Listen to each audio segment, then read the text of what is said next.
فرمایا لکھ. قال ما اکتب، اس نے عرض کیا یا اللہ میں کیا لکھوں. رب العالمین نے فرمایا اکتب القدر، قدر کو لکھو، قدر تقدیر لکھو. فَكَتَبَ مَا كَانَ وَمَا هُوَ كَائِنٌ إِلَى الْأَبَدِ، اس نے وہ لکھ دیا جو ہو چکا تھا اور جو آئندہ ہونے والا ہے قیامت تک.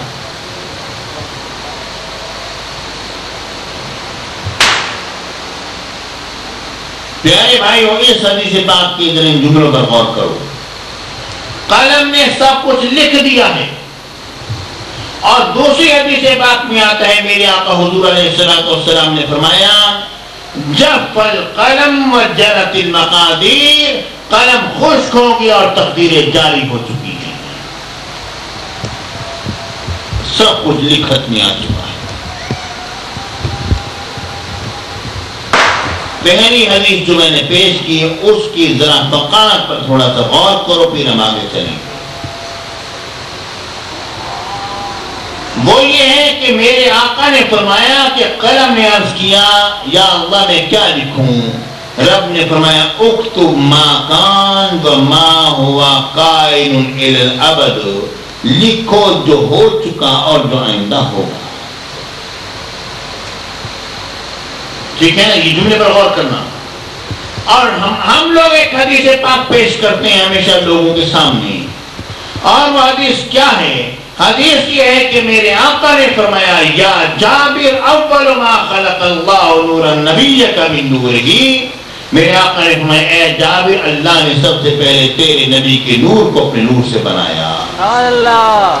اب اس حدیث پاک میں آتا ہے کہ میرے آقا کا نور سب سے پہلے بنا، اور اس حدیث پاک میں آتا ہے ان اول ما خلق اللہ القلم، بے شک اللہ نے سب سے پہلے قلم کو پیدا فرمایا. اب دیکھا یہ ہے کہ سب سے پہلے چیز کون سی پیدا ہوئی. اس حدیث پاک میں خود اس بات کا جواب ہے کہ پہلے چیز کون سی پیدا ہوئی.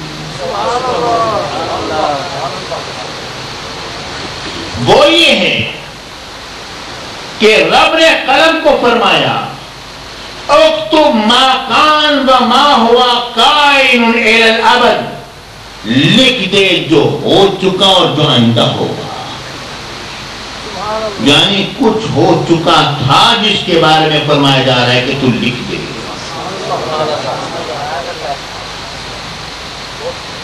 ٹھیک ہے نا جی، یعنی کچھ ہو چکا تھا. اکتب ما کان، لکھ دے جو ہو چکا، وما ہوا کائن الی الابد، اور ابد تک جو ہوگا وہ بھی لکھ دے. یعنی کچھ تھا جو پہلے قلم سے پہلے ہو چکا تھا. وہ کیا ہو چکا تھا؟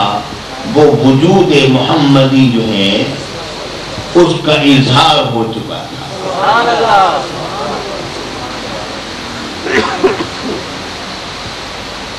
اب اس کا مطلب کیا ہوا؟ مطلب یہ ہو گیا کہ قلم نے سب کو لکھ دیا. جب قلم نے لکھ دیا ہے تو ہمارا کیا قصور؟ ہم تو جو کچھ بھی کریں گے قلم کی لکھت ہے، ہمارا تو کوئی بھی قصور نہیں. بخاری شریف میں ایک حدیث پاک آتی ہے. ابھی میں وہ تھوڑے ذرائع اکٹھے کر رہا ہوں جو کہ آپ کے ذہن میں ایک بات بیٹھ جائے، ایک سوال پختہ ہو جائے، پھر میں واپس کروں. بخاری شریف میں حدیث پاک آتی ہے قال رسول اللہ صلی اللہ علیہ وآلہ وسلم ما منکم من احد الا قد کتب مقعده من النار اور من الجنہ. میرے آقا سرکار مدینہ صلی اللہ علیہ وآلہ وسلم نے فرمایا تم میں سے کوئی ایک شخص بھی ایسا نہیں ہے مگر ہر ایک کے ساتھ تم، یعنی تم میں سے ہر ایک شخص کے ساتھ یہ ہو چکا ہے. ما منکم من احد، تم میں سے کوئی ایک شخص بھی ایسا نہیں مگر اس کے ساتھ یہ ہو چکا ہے. کیا ہو چکا ہے؟ الا مگر قد کتب مقعده من النار، مگر لکھ دیا گیا ہے کہ اس کا ٹھکانہ جہنم میں ہے اور من الجنہ یا جنت سے اس کا ٹھکانہ ہے. رب العالمین نے سب کچھ لکھ دیا ہے. جہنمیوں کی فہرست مرتب ہو چکی اور جنتیوں کی فہرست مرتب ہو چکی. جب سب رب نے لکھ دیا ہے کہ یہ جنتی ہیں اور یہ جہنمی ہیں تو اب ہمارا کیا قصور ہے؟ اب ہم کیا کریں؟ اگر ہم سے اگر کوئی ایسا کام ہو جاتا ہے، غلطی ہو جاتی ہے تو رب نے پہلے سے لکھی ہوئی ہے، ہمیں تو اسی لکھت پر عمل کرنا ہے. اب ہم کیا کر سکتے ہیں؟ پیارے بھائی ادھر دیکھو، ادھر غور کرو. جب یہ بات آپ کے ذہن میں آ گئی، اللہ اکبر،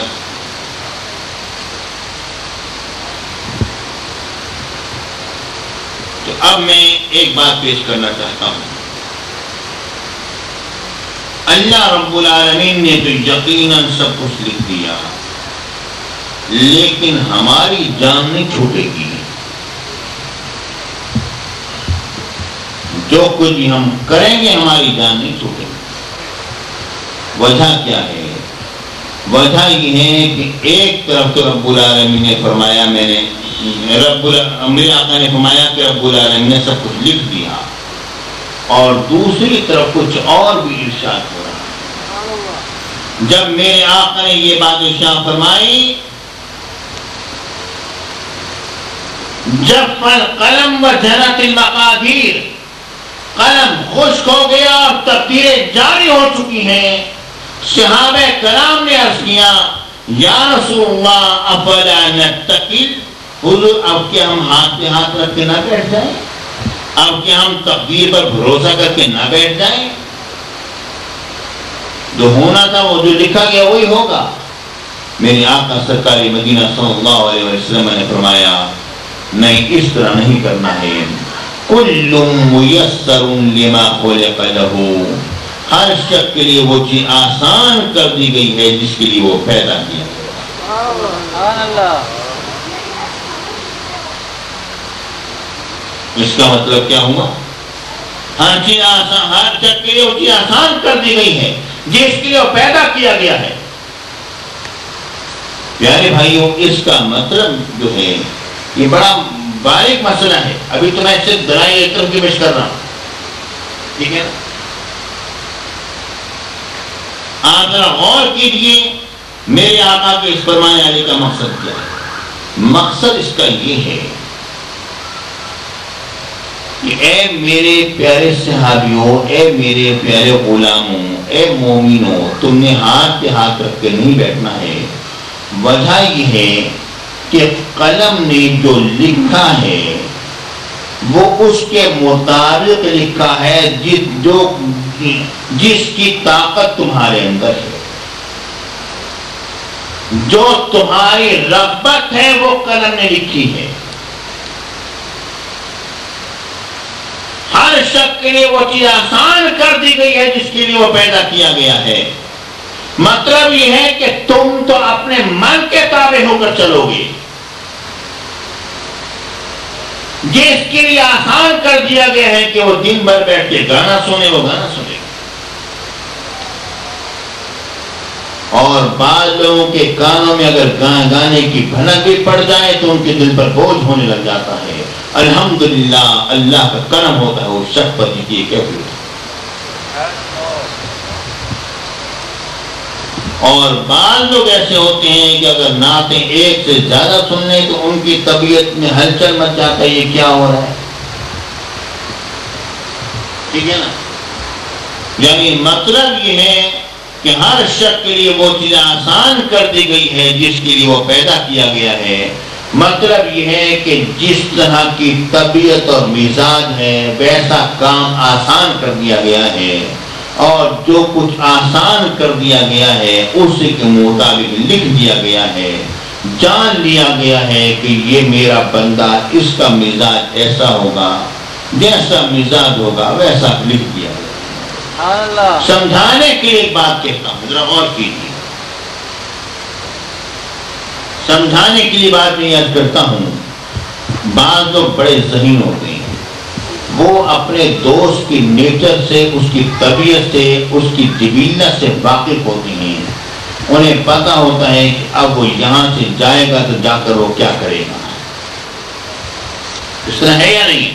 ٹھیک ہے نا. ان کا بڑا تیز قسم کا ان کا ایک اندازہ ہوتا ہے اور وہ اپنے دوستوں کو بتاتے ہیں یہاں سے اٹھ کر گیا ہے نا وہ فلاں کے پاس جائے گا, جا کے یہ بات کرے گا اور اس طرح بات لگائے گا. مجھے سب پتا ہے, میں اس کی طبیعت سے واقف ہو رہا ہوں. ٹھیک ہے نا پیارے بھائیو, ابھی وہ وہاں پر گیا نہیں ہے لیکن یہاں پر اس کے ساتھی نے بیان کرنا شروع کر دیا ہے کہ یہ کچھ کرے گا اور آگے جا کر وہی کچھ وہ کرتا ہے. اس کا مطلب یہ نہیں ہے کہ اس کے کہنے